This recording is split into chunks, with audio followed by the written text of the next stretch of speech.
Welcome to the Beat Sessions, your place for all things music. I'm your host, Mitchell Weary. Let's talk about Deftones and their record, Private Music. They released that on August 22nd. This is the 10th studio album for the trailblazing California outfit and their follow-up to 2020's Ohms, marking the longest span of time between two Deftones albums, while also trumpeting a band that are in full control of their singular and instantly recognizable sound.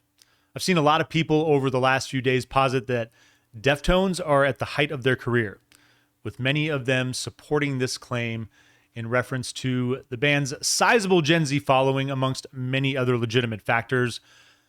But it's a hell of a statement when you consider that this band has been one of the most standout and consistent rock and roll outfits of the last 30 years, crash landing into the post-grunge landscape with their 95 debut, Adrenaline, with a sound that incorporates so much of what was going on around them at the time, but also while differentiating themselves from pretty much all of their peers in the process.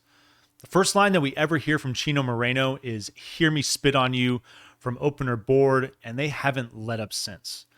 I love that the younger generation digs this band, especially in a landscape where pop and country seem to be king at the moment. But I think their interest in Deftones speaks to a bigger picture that was illuminated by Chino Moreno himself back in a 2003 Kerrang interview when he said, quote, we told motherfuckers not to lump us in with nu metal because when those bands go down, we aren't going to be with them.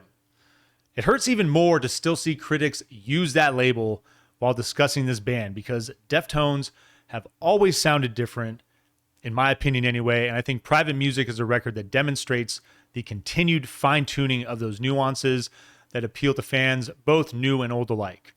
It's hard to deny the pejorative nature of that nu metal label, a massive umbrella term that was heedlessly thrown around by critics between the mid-90s and into the mid-2000s for anything that just featured heavy guitars, and it's still true to this day. Bands that are good and bad, lots of bands that were all cross-pollinating sounds back then and now, combining funk and hip-hop into the metal sound, using DJs, doing all these things. But it doesn't mean that any of them were really as good as Deftones. You have the dynamic range and tone of Chino's vocals that move from hushed and vulnerable to incinerating and unhinged. The lush and heavy chugging of Stephen Carpenter's riffs that continue to evolve as he shifted from the traditional 6-string guitar into using an 8-string and even a 9-string guitar at times, all enhanced by the icy and ethereal atmospheres that Frank Delgado builds. You have Abe Cunningham, freaking brilliant, furious and captivating with his rhythms that sculpt the framework of everything around him, while Chi Chang built unique and unconventional grooves to bring exhilarating depth to their songs, oftentimes to the chagrin of Carpenter. And for me, the tragic loss of Chang leaves the first 5 albums of their catalog in exalted territory. There's just no way to replace the chemistry that they had as a unit on those records. But in the years that followed leading into the release of this new album, they've proven to everyone how to thrive with little adaptation. The big change here really is touring bassist Fred Sablin taking over duties after Sergio Vega's departure in 2021. He throws down noteworthy contributions here, and I think he's a phenomenal choice to fill these shoes, having toured with Peter Hook and the Light and Marilyn Manson, among others. It would be great to see the band make him an official member at a time when I will concede that they really are at the top of their game, with a record that really does belong in a conversation about what is their best work. The album also marks the return of Nick Raskolinets, reuniting with the band after working with them on 2010's Diamond Eyes and 2012's Koi no Yokan. It's an interesting move, considering the quality of Ohms, produced by Terry Date, the same Terry Date that produced their first 4 records. But it feels like the right decision, especially considering the themes of this record and the way that they align with what's going on Diamond Eyes. And frankly, the production on all of these tracks is damn near perfect. Terry was brilliant in capturing that early angst, but that was a long time ago. And Chino and the boys are different men. And I think Nick is a guy that fully understands that. Private Music reminds me of the monsoon storms that hit my home this time of year, making its release date even more appropriate for us Tucsonans. Much like the songs on this record, the storms come on hard and fast with blistering torrential rainfall that is intense and loud, but also cleansing and cathartic, washing over everything and alleviating all life from the exhausting summer heat. And there's usually intervening placid moments where the rain continues but relaxes to a degree.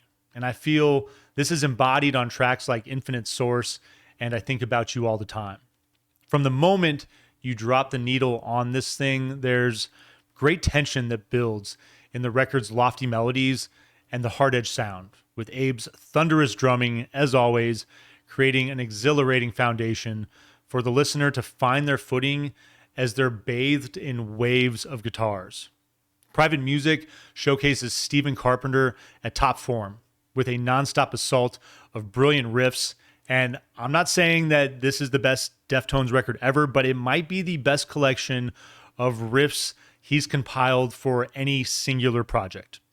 Chino's voice is pristine, both blistering and vulnerable exactly when the music demands it, purging the ghosts that haunt us with lyrics that find their strength in their cryptic brilliance. Chino's writing is incredibly visual, with opener My Mind is a Mountain serving as the perfect example of what he does so well. He sings, "Why do we bathe in this psyche, remain calm in our mental? We display it in our patience, locked in this stage, plotting our time. Now we sail, the storm implodes, exploring your fate." Navigating the storm within this song with a keen sense of optimism that has been a hallmark of his writing since the passing of Chi Chang. The lines in the tracks that follow continue this quest of self-discovery with titles like Ectasis and Departing the Body. And there's this lingering sense that while they could be about anyone or anything, it feels like they're about you. Except for a moment on the penultimate track, Metal Dreams, where Chino sings, "In your dreams, all we see are the gold-drenched days laid ahead." This one feels like he's singing about the future of the band. And you know what? He was right back in 2003, and I think he's right here too. This record opens up with My Mind is a Mountain, storms out of the gate with crashing staccato instrumentation, big rhythm, and massive thrashing guitars that carry into the verse. I love the way the two segments of instrumentation build together here, with each one riding its own groove, but transitioning seamlessly back and forth between one another. The chorus is built on piercing vocals from Chino and musical movement that finds more stability in its groove. The intro functions as a bridge with a repetition of verse and chorus, leading into a coda that carries out with the verse portion of the track. It's a brief but massive statement to open things up, and I just love that signature haziness that carries through it. One of my favorite things about just the ethereal feel of Deftones. Your second track is entitled Locked Club, leads off with a big chugging riff that soon cedes power to the drum play that is a highlight of this thing throughout. The riff carries the verses for 3 beats, with the rest of the instrumentation crashing in on 4 and 5. And Chino working with a sharp recitative vocal delivery. Really kind of reminds me of what Zach does with Rage. The chorus takes a shift with lighter legato form, but maintains the same signature and a shift into airy vocals that have great contrast to the acridness of the verses. There's a thunderous drum-driven turn at about the minute and 20-second mark, but the track remains in ambient state, shifting abruptly into the next verse about 20 seconds later. There's one more turn of the chorus and a coda that plays on the verse structure, differentiated by Chino's vocals, finding full lift off to finish this thing. Ectasis is your third track. Mixes things up with an intro that's substantially more mellow, driven by percussive, fluttering synths and a searing riff that works in and out. And then the rhythm just takes over. And wow, what a bass lick here. The dominance is short-lived though from that bass, with powerful rhythm guitar taking hold of things with the vocals. The song works with a preliminary pre-chorus that remains heavy with the band's signature ambience taking hold, complemented by subtle swimming synths. And I love the way that the rhythm takes control once more to begin the second verse. The rhythm guitar kicks back in once more with a second pre-chorus that utilizes different lyrics working into the main hook. There's heavy instrumentation that follows briefly, but then with a shift into a final segment that reveals the unconventional structure of the song, enhancing the enjoyment of each section that passes with repeated listens on this one.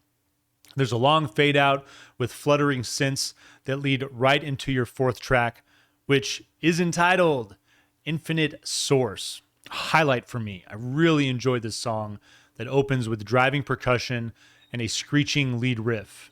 It soon folds to a brief segment of big rhythm and employs a back and forth between these two elements through the verse. There's a shift into a pre-chorus that adopts the heavy section with seamlessness, operating with a heavy shoegaze feel, and a second cycle of both before leading into a chorus that finds Chino's vocals ascending into this weightless terrain. At its conclusion, the song becomes minimal with the focus on the lead riff and staccato crashes that accentuate the mood, eventually building back into the chorus with the percussion. The lead riff takes hold in the coda with a great balance of heaviness and ambience before moving into a concise staccato finish. Your fifth track is entitled Souvenir. It's the biggest track on the record, begins with heavy authority before fading out into a minimal percussion-driven chorus. I really like this shift in the song to start things off. There's playful guitars and textures that move along with the vocals before the song returns to hard-hitting form. It moves back and forth between these components, eventually finding ground in heavy but ethereal territory that builds into the hook, We Ride, with obscured vocals working in the backdrop. The song ventures into formless, guitar-driven terrain from there for a few bars, and then returns with the heavy feel that builds back towards the hook. The song seems to stop, delineating what feels like a two-part track, with droning textures that shift ominously for the last few minutes, fading into the A-side closer, your sixth song, which is entitled CXZ, fades in on lo-fi, electronic, percussion, swimming vocals, and a shuffling guitar before going full force with fierce energy. There's a shift into a segment where the drums play with a stop-and-go pattern, with guitars mellowing and an undulating effect that swims in the background. Then there's another cycle of this pattern before the song makes an abrupt change back to the full-fledged sounds of that brief introduction. After a few seconds, it's back into another verse with a new variation on the chorus to follow. The track plays with another sortie into before dipping out on a heavy note and into your B-side that starts with I Think About You All the Time. Your seventh song opens with a serene, minimal track that focuses on a gentle riff, delicate vocals, and hazy textures that float along with the guitar melodies. The first verse ends with the addition of smooth, laser-like synths, transitioning into the second verse with a little more reverb behind the guitar and some more synth texture. The track builds brilliantly, developing the listener's anticipation for it to take off, and it does so with a jolt of surprise around the minute and 45-second mark, preserving the song's down-tempo character, though. This is Deftones doing a bit of balladry, frankly.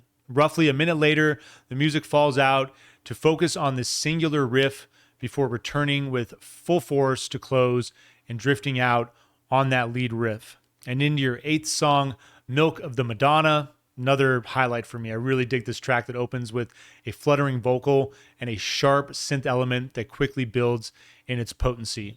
Everything stops for a second before exploding into a powerful wall of sound with searing guitars that carry on as the vocals enter. After a few bars, those sharp guitars mellow, but the track remains heavy and steady with a solid groove. There's a second cycle of this pattern before the riffs take a melodic shift into the chorus with melodies that are just a tad bit more atmospheric. Right before the 2-minute and 45-second mark, the track takes a tender retreat into a formless realm with a guitar that twinkles before reverting to its full-fledged, heavy-hitting sound to finish.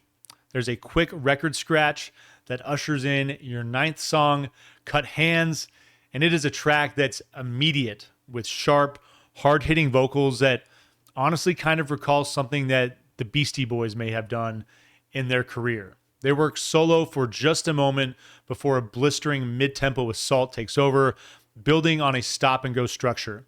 The song's form persists through the chorus, but there's a bit of airy legato that binds the instrumentation, giving the two parts distinct character. A middle eight takes over at about the minute and 45-second mark, gently increasing the tempo of the track with a torrid guitar attack and obscured vocals. The song transitions back into the chorus and closes with heavy staccato hammers, moving seamlessly into your penultimate track. Your number 10 song is entitled Metal Dream. That leads out with a bit of light, sparse guitar and driving lo-fi percussion before a rolling bass lick takes command and the drums come to life on this one. Loose guitar plays behind Chino's vocals before the song turns into a hypnotic but heavy chorus. There's a second turn on the verse and chorus, leading into a bridge that begins with a few big crashes that subside into a shapeless body that pushes out a single guitar. Abe takes us back into another extended go on the chorus that serves as the coda, fading out with a handful of big crashes and leading right into your final track, your 11th song is entitled Departing the Body, another big track that's ominous in its intro, brilliantly matching the title, sinister, oscillating synths and sporadic fluttering guitar play that open this thing up. This goes on for roughly 40 seconds before a simple arpeggiated riff takes the spotlight, shifting into the chords and setting up a back and forth in the movement. Chino's vocals are wild to begin, in a subdued turn that is just not heard that often on Deftones records. The track bursts into heavy character, but it works in a manner that makes the listener feel as though they were suspended, hovering over their body. It's absolutely brilliant. The chorus remains heavy, but takes a shift that feels like you're returning to your body. Fluttering synths begin working quietly in the background, appearing at a somewhat random frequency. And then just after the 4-minute mark, the song returns to just the lead riff and those great vocals for a brief stay, before shifting back into the heaviness with synths that swell with more prominence. That track cuts out, going to coda with the same effects that the introduction of the song has to finish this thing out. An album that is just brilliant in its seamless continuity. I think with regards to that, this might be one of the best Deftones records that's ever been put out. There's a lot of things that make this album belong in that discussion. You still have to recognize the perennial nature of Adrenaline and White Pony, and as well as Around the Fur. I would say that Around the Fur, with most of the people that I know, is probably the album that, if still not to this point their favorite, it's that record that really kind of signaled that this band was here to do something special, something unique, something like any of the other bands around them. The Radiohead of metal is something that I've seen recently a lot with these guys too, and it kind of makes me chuckle. But I appreciate the sentiment, and I really couldn't agree with them more. This is a band that we've talked about this quite a bit recently, I feel like, but creating a unique, identifiable sound, something that is truly all their own, and spending their career honing in on that, really perfecting their craft and the way that they approach songwriting with what it is that they aesthetically want to do, how they want their band to sound, what they want their music to be like as an experience, both sonically and emotionally from a lyrical standpoint. And this record really, might not be their best, but it definitely is a signal that 3 decades on into their career, coming into this newfound height of popularity with just so many people from a sprawling mass of different generations. I mean, I feel like that their popularity now spans 3 solid generations, if not even 4. This is a record that is exceptional and makes me really excited for this band to continue making music down the road. Hopefully it won't take another 5 years to get another Deftones record, but knowing that if that's the case, that it'll be worth the wait, I'm all in. I mean, I always have been all in with these guys, but if I was feeling like I was drifting away a little bit, if any of you have felt that way, this thing is going to pull you right back in. I'm going to give this thing a clean 9 out of 10. Can't wait to pick this thing up on vinyl, especially with that beautiful cover. We'll pop that up one more time here. My goodness, just the way that green pops, the way that the way that the snake sheds its skin, and ectasis, that idea of rebirth to a degree, of finding new identity, of finding a new skin, is something that's brilliantly at the core of this record.